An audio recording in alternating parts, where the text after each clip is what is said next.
முருகாசரணம். வள்ளிமலை சச்சிதானந்த சுவாமி துணை பொங்கித்தாய் அருள் குருநாதர் பாலானந்த சுவாமி திருவடிகளே சரணம். அனைவருக்கும் வணக்கம்.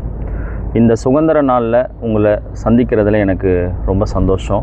நாம் சுதந்திர காற்றை சுவாசிக்கணும் என்பதற்காக தன் மூச்சு காற்றை நிறுத்திய அந்த சுதந்திர போராட்ட வீரர்களுக்கு அனைவருக்கும் நாம் தலை வணங்க வேண்டிய, மரியாதை செலுத்த வேண்டிய கடமையும் பொறுப்பும் ஒவ்வொரு இந்திய குடிமகனுக்கு இருக்குது.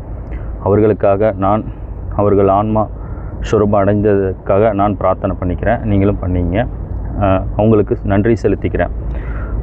அப்படி ஒரு புரட்சி வள்ளிமலை சாமிகள் வாழ்க்கையில் சாமிகள் நடத்திய ஒரு புரட்சியை பற்றி தான் இந்த காணொளி அமைய இருக்குது. சாமிகள் 1917ஆம் ஆண்டு சென்னையில் பல்வேறு இடங்களில் திருப்புகழ் சபை ஆரம்பித்தாங்க. பல்வேறு இடங்களில் திருப்புகழ் சபை ஆரம்பித்து அதற்கு முருகப்பெருமானின் 12 கரங்களோட பெயர்களை சூட்டினாங்க. அவ்வளோ பெரிய அரும்பணியை திருப்புகழுக்காக பல்வேறு இடங்களில் சாமிகள் இந்த திருப்புகழ் சபை ஆரம்பிக்கப்பட்டு கற்பிக்கப்பட்டது.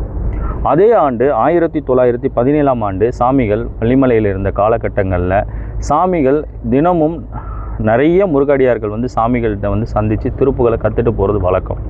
அன்று ஒரு நாள் யாரும் வரலை. என்னன்னு பார்க்கும்போது தான் தெரியுது, அன்று ஆங்கில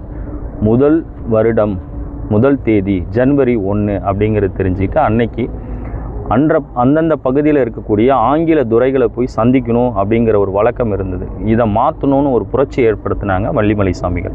1917ஆம் ஆண்டு டிசம்பர் 31ஆம் தேதி தொடங்கி ஜனவரி 1ஆம் தேதி வரைக்கும் திருப்புகழ் படிவிழா அப்படிங்கிற ஒரு வழிபாட சாமிகளால் உருவாக்கப்பட்டது.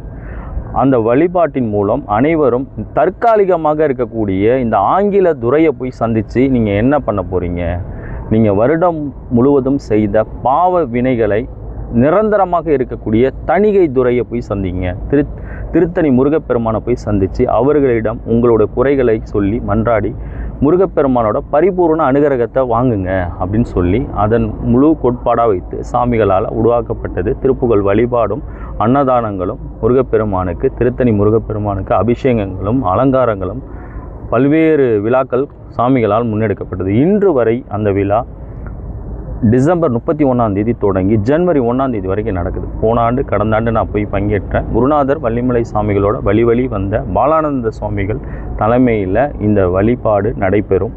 வாய்ப்பு இருக்கிறவங்க வர ஆண்டு கலந்துங்க. திருப்புகழ் உயிர் மூச்சாவே அங்கே பாவிக்கப்படும். பெரும் திருப்புகளை முறைப்படி சித்தியோட கற்றுக்கிட்ட பல திருப்புகழ் அடியார்கள் பாராயணம் பண்ணுவாங்க. அந்த அரிய வாய்ப்பை பயன்படுத்திங்க. வள்ளிமலை சாமிகள் எப்படி தனது ஆன்மீகத்தை நெறிய மூலியமாக நம்ம தற்காலிகமாக இருக்கக்கூடிய ஆங்கிலேயர்களுக்கு அடிபணியக்கூடாது, நிரந்தரமாக இருக்கக்கூடிய முருகப்பெருமானோட அனுகிரகத்தை நம்ம வாங்கணும் அப்படிங்கிறதுக்காக இந்த விழாவை சாமிகள் முன்னெடுத்திருக்காங்க. இன்றும் நடக்குது, ரொம்ப சிறப்பாக நடக்கும். எப்படி ஆன்மீகமும் தெய்வமும் 2 கண்களாக பாவித்த பல தியாகிகள், பல யோகிகள், பல மகான்கள் இந்த மண்ணில் உதயமாகியிருக்காங்க. அப்படி உருவானவர் தான் நம்ம குருநாதர். நமக்கெல்லாம் அனுகிரகம் கொடுக்க வேல்மாறல் என்கின்ற அருமருந்த கவசத்தை கொடுத்த நமது குருநாதர் வள்ளிமலை சாமிகள் அவர்களுக்கு இப்படி இந்த நாள்லேயும் ஒரு புரட்சியை ஏற்படுத்தியிருக்காங்க. சுதந்திர நாளில் இந்த தகவலை உங்கள்கிட்ட பரிமாறிக்கிட்டதில் எனக்கு ரொம்ப சந்தோஷம். இதே வழியில் பசுமன் முத்துராமலிங்க தேவர் ஐயாவும் முருகப்பெருமானையே உயிர் மூச்சாக பாவித்தார். தேசமும் ஆன்மீகமும் 2 கண்கள் என்று உபதேசித்தார். இந்திய சுதந்திரத்திற்காக பல்வேறு பகுதிகளிலிருந்து ஆட்களை அனுப்பி இந்திய சுதந்திர போராட்டத்தில் பங்கேற்க வைத்த ஒரு மகான்.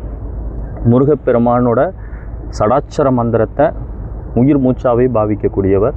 அவர் இறுதி நாட்களில் மரணமில்லா பெருவாழ்வுக்கான யோக நிலையை கடைப்பிடிச்சார் ஐயாவுங்க. அப்போ கடைசியாக இருந்த நாட்களில் பசுமுன்னில் தான் உதயமானோன்னு அவர் 2 மைல்களை வளர்த்தார்.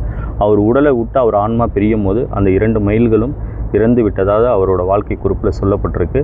முருகப்பெருமானோட சந்நியாச நிலையில் முழு மூச்சில் இருந்து அது சித்தியோடும் சிரத்தியோடும் அதை முன்னெடுத்தவர் நமது ஐயாவுங்க.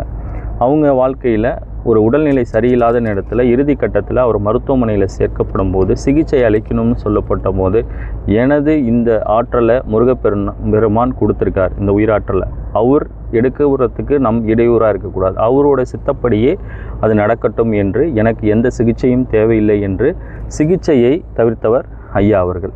இப்படி போன்ற பெரிய மகான்களும் ஞானிகளும் உதித்த மண்ணில் நாம் பிறந்திருக்கிறோம் என்பதில் நம்ம மகிழ்ச்சி அடையணும்.